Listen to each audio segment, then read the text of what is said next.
Yo, what up? How you guys doing out there today? This is your boy Roto Beast. I'm here with my boy Jeremy. We're here to present you our NFL Week 3 Thursday Showdown slate. If you're new to this channel, please make sure and click the subscribe button below. This way you can watch all of our NFL, MLB, and NBA videos. And if you haven't came and checked out our website here at dfscheatsheet.com, you're absolutely missing out. We have all the tools to help you compete with the pros day in and day out, including a complete optimizer, tons of content, daily FanDuel and DraftKings cash lineups. Hey, we're truly a one-stop shop for all your DFS needs. So make sure to check out the site here at dfscheatsheet.com. So what up, Jeremy? How you doing out there today, bro? What's up, man? Another showdown. Let's hope this one's a little bit more exciting than the previous.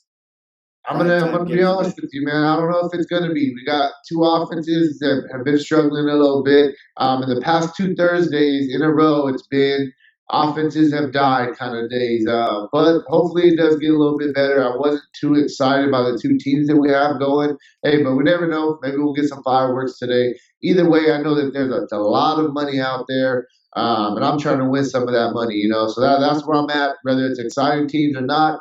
I'm trying to win still. So yeah, let's break down this game real quick and kind of get going. I mean, Tennessee did put up 43 points in Week 1 against Cleveland, so they're not like a complete inept struggling offense. Only 17 points last week, but they did put up 43 points Week 1. So through 2 weeks, they've scored 60 points. Yeah, I got you. I just feel Jacksonville is a little bit better defense than the Browns that they faced Week 1. But yeah, let's jump into it. So if you want, I mean, we'll just kind of go quickly.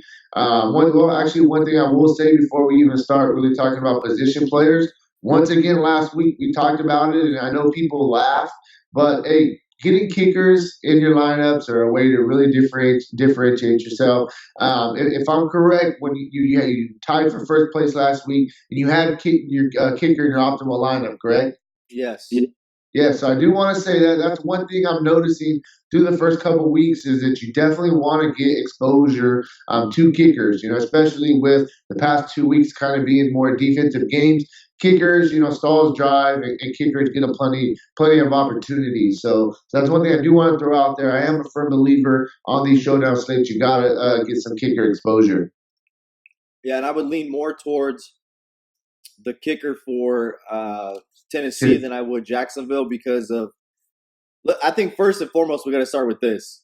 Jalen Ramsey wants out, right? I mean, we've kind of talked about – says he's playing today. He says that he's not going to be a distraction. He just simply voiced his frustration and the fact that he wants out. I've also heard that there's one AFC team who's offered a first-round pick and a player and an NFC team who's offered a first-round pick and a fifth-round pick next year. So it'll be interesting to see if they bite or if they just kind of let that marinate and stay where it's at. But it's worth mentioning there's going to be some talk about this guy all day today. He's going to be in the spotlight. It'll be interesting to see if he balls out, man. Yeah, for sure. So if you want, I mean, so a couple guys I'm quickly, they kind of are jumping out to me looking at this slate. I mean, one thing I do want to mention, we came into this season thinking that D.D. Westbrook has been, that D.D. Westbrook was going to be the guy in the wide receiver core. And, he still possibly can. It's only been 2 games.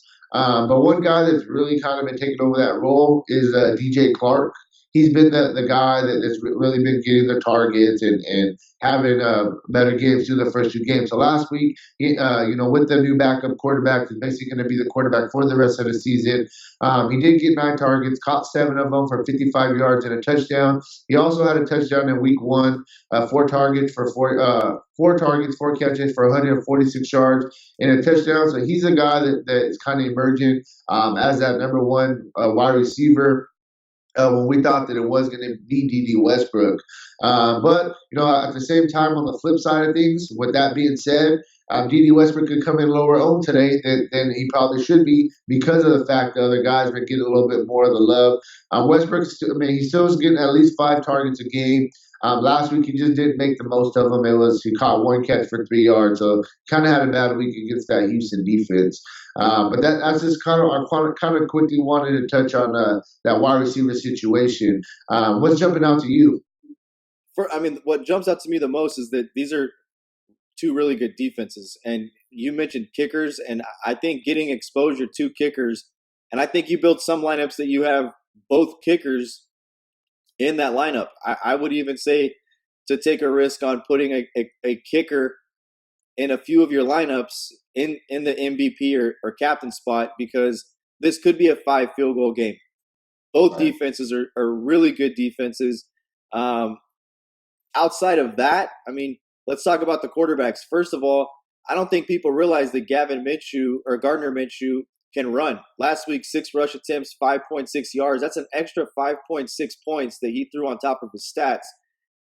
Not to mention, he goes 22 of 25 in his first outing against Kansas City in relief, if you will. And then against Houston last week, 23 of 33. So he's 45 of 58 for 488 yards in 2 games and 3 passing touchdowns. The guy can play quarterback. So don't shy away from Gardner Minshew. This guy can play football. He's from a system that is an NFL type system. In fact, it is. You can call it an NFL system because it's exactly what's being run by Arizona this year. So, he comes from Mike Leach. He comes from the air raid system. The guy can spin it.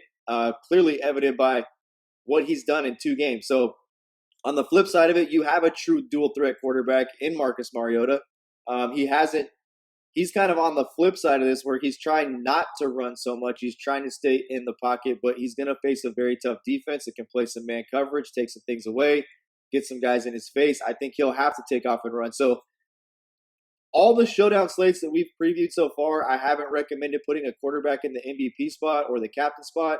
Tonight, because of the dual threat ability of really both these guys and the ability to spin it, I think you can put these guys in that MVP spot because a lot of the load could be on them. It just takes Marcus Mariota one play to break a huge run, and he could be the top performer in the game. Yeah, no, for sure. I mean, I'm with you. Mariota, obviously, he has a little bit more running ability than Minshew, but I think that they're almost the same play. I mean, their stats so far through a couple of games have been very similar.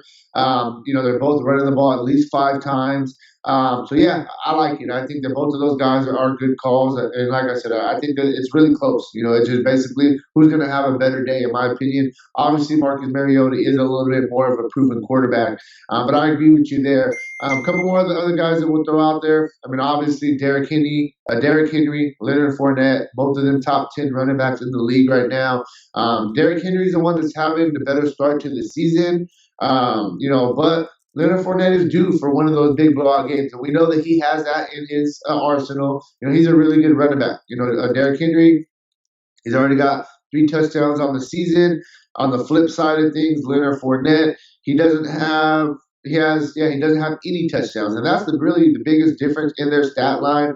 I think that this could be a day where Leonard Fournette could definitely, break out and have a little bit of a better game. He got 6 targets in both games as well, so they are using him a lot in the run and the pass.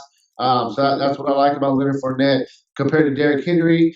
He's getting more yards on the ground, but he isn't getting as many targets as Leonard Fournette. So I think both of them are really, really good plays. They're the same like I talked about with the quarterbacks. I think that they're really similar plays as well on today's slate. I feel like these 2 teams are really similar in general. They both have really good defenses. They don't have necessarily the best offenses, but they have some serviceable quarterbacks. They both are dual threat, and they got some pretty good running backs for sure. You looking at anybody in the tight end position? Obviously, I know you're looking at Delanie Walker. He's the best receiver that Tennessee has. And I really like Delanie Walker today as well. Do you like anybody on the Jacksonville side? Do you like the guy, how do you say it? O'Shaughnessy, or I don't know how to say his name. O'Shaughnessy? Yeah. Hey, I have a question for you, bro, because I always give you a hard time about people's names you're pronouncing. Right. Are you nicknaming Kels like Travis Kelce? Are you nicknaming him Kels, or are you pronouncing it Kels? Kelsey. I always say Kelsey. Like the whole video last night, I was like, man, this dude keeps saying Travis Kelce, and I'm like, is he nicknaming him, like calling him his nickname, or what? I couldn't figure it out, bro. Oh, my bad. Hey, but look, the best running back in the game is Fournette for all the reasons you mentioned, but Tennessee's also given up 269 rushing yards through 2 games. So they're 134 yards a game on the ground they've given up. From a tight end standpoint, if you want to look at O'Shaughnessy as a flex play to be different, yeah, I mean, use him. But clearly, Delaney Walker is the best tight end in the game. I think Fournette's the best running back in the game. And then, I would look at my core for this as probably Mariota, the Tennessee kicker, the Jacksonville kicker, and then Fournette and Delaney Walker, and kind of move pieces in and around those guys. That's kind of the core that I'm looking at. There's a bunch of guys that you can get and you have to get in a showdown slate. It's kind of what you want to do is kind of start eliminating people and not having exposure to them. And I mean, once you get past, I mean, are you going to use Dion Lewis tonight? Me? Yeah. I don't know. Probably not. I mean, I might have them a little bit. Obviously, I try to get a little bit of exposure to at least everybody, just in case they go off. I mean, it's only a one-game slate, so what we always talk about, we try to differentiate ourselves a little bit. So I will have a little bit, but it's not something that I'm like crazy on. There is a couple guys that I do want to throw out there, though. You mentioned Dion Lewis is kind of a guy that's going to be a little bit lower owned. We talked about, a couple of the wide receivers. A couple of guys that I think we can also look at as well. Corey Davis, he had a couple really, really monster games last year with Mariota. He hasn't really gotten going this year, so I don't know how his ownership is going to be tonight. But on this one-game slate, he's a guy that could be a slate breaker. I mean, he had a couple games last year with multi-touchdowns. He has big yard capability. So he's a guy that's in play. And also on the flip side as well, we talked about D.D. Westbrook, his numbers kind of being down. And the guy, DJ Clark, was a guy getting the love. Chris Conley as well. Chris Conley's a guy that's been pretty steady through 2 games. I mean, he's got 12 targets, nothing crazy, but he's caught at least 4 in each game, 4 and 6 for 97 and 73 yards and a touchdown. So he's a guy that's been playing pretty well in that Jacksonville wide receiver core that's going to probably be a little bit lower owned as well. So I'm just trying to get you guys some guys that have some upside, that can give you a chance to kind of take down this and not have to split like Jeremy did the other day. He got first place, but you probably split with what, 500 people? No, I think it was 100. 100 people, okay, for sure. So yeah, definitely. I'm outside of that. I mean, that's really where I'm at. Is there anybody else jumping out to you as far as sleeper wise, or Marquise Lee? Marquise Lee. I mean, Marquise Lee's a really good wide receiver. He's been plagued with injuries really for the last year. But Marquise Lee's a guy at one point in time that they expected to be a big contributor to their offense. Right. He doesn't carry any injury designation coming into this week. He's inactive last week. If Marquise Lee is active at a $6,000 price tag, this could be a guy that's a slate breaker, right? Marquise Lee is a guy that I don't think a lot of people will own. And if Marquise Lee catches a big touchdown, that's a slate breaker. Yeah, for sure. So that's really where I'm at, man. That's where I'm at with this slate. You got anything else to say? You ready to get up out of here, man? No, it's really pretty much that simple, man. Find your core. I think the core that kind of suits this game best is a kicker, a quarterback in your MVP spot. I would also get a little exposure to Fournette in the MVP spot. I just think that he can have that type of game given what Tennessee has not done against the run this year. And then a tight end. I think you mix in wide receivers in your flex spots and move on. Yeah, for sure. So that's all that we got for you guys. We already got a couple videos up for this week as far as position players. We will finish up with quarterback and running backs later on this evening. So make sure to check out the site, dfscheatsheet.com. We do have our annual membership, 50% off still. Use promo code NFL2019 to take advantage of that. It's an absolute steal. Come on, man. Straight up, you get cash lines basically every single day. MLB, NFL on the weekend, NBA is going to be coming up. You get full access to our optimizer that has, any slate basically for all the sport, for the 3 sports. I mean, you get everything, all of our content. So check it out, dfscheatsheet.com. And hey, good luck on your guys' contest, all right? Peace out.